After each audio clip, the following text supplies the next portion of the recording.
कांग्रेस नेता जयराम रमेश ने गृह मंत्री अमित शाह के खिलाफ विशेषाधिकार हनन का नोटिस लाया, लेकिन जगदीप धनखड़ ने इसे खारिज कर दिया। ऐसा कोई सरकारी सर्वे नहीं है, एक निजी एनजीओ ने सर्वे कर दिया। जितने बांग्लादेश से पकड़े गए 24 परगना जिले का आधार कार्ड और नागरिकता है मान्यवर। इंडी अलायंस के नेता जब से राहुल गांधी बने हैं, सरकार के अधिकृत डेटा की जगह वो एनजीओ का ही डेटा खंगालते। आप उनको आधार कार्ड इश्यू न करो, आदमी क्या परिंदा भी पैर नहीं मार पाएगा। ये बात बहुत से लोग कहते हैं कि गृह मंत्री अमित शाह संसद में जब बोलते हैं तो कागज पक्के करके और तथ्य चट्टान की तरह मजबूत जांच कर ही रखते हैं, लेकिन जब गृह मंत्री के खिलाफ संसद में दिए एक बयान पर जयराम रमेश विशेषाधिकार नोटिस लेकर आए तो फिर साफ हो गया कि अमित शाह को तथ्यों पर काटना कठिन। पूरी खबर क्या है, पहले उस नोटिस के बारे में सुनिए, जिसमें जयराम रमेश ने गृह मंत्री पर सोनिया गांधी की प्रतिष्ठा को धूमिल करने का आरोप लगाया था।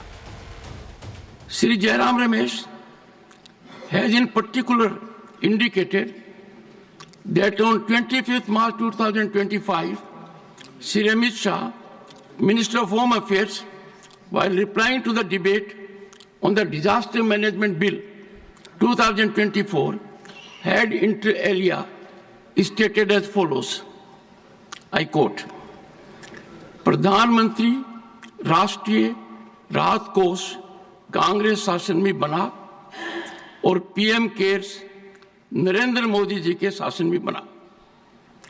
एनडीए के शासन में, कांग्रेस के शासन में एक परिवार का ही नियंत्रण होता था।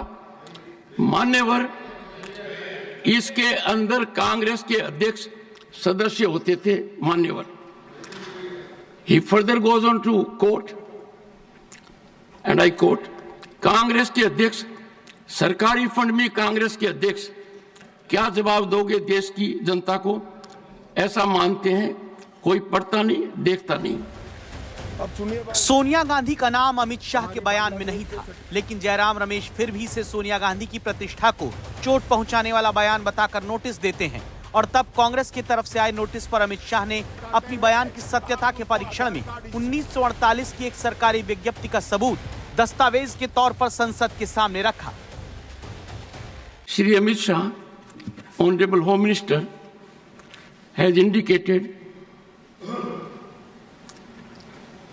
I quote, मैं राज्यसभा में दिनांक 25 मार्च 2025 को आपदा प्रबंधन संशोधन विधेयक 2024 की चर्चा के दौरान मेरे द्वारा प्रधानमंत्री राष्ट्रीय राहत कोष PMNRF पर की गई टिप्पणी को सत्यापित करते हुए भारत सरकार द्वारा दिनांक 24 जनवरी 1948 को जारी प्रेस विज्ञप्ति को आपके समक्ष रखता हूं।